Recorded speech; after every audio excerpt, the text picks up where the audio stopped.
આ તમાકુ મેં વાવી હતી, ટોકરમાં 100 ml જેવું નેનો ડીએપી લીધેલું.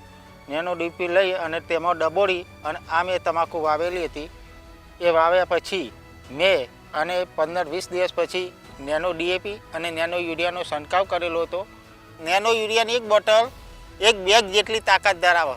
નેનો યુરિયા, નેનો ડીએપી ઓછા ખર્ચે વધુ ઉત્પાદન મેળવવાની ક્ષમતા ધરાવે છે. તમે જોઈ શકો છો આ તેનો પાંદડો તે બધા જ એક સરખા છે અને રિઝલ્ટ પણ સારું છે. ખેડૂતોને એટલું કહેવા માગું છું કે નેનો યુરિયા અને નેનો ડીએપી તમે પણ વાપરો અને વધુ ઉત્પાદન મેળવો એવી હું ભલામણ કરું છું.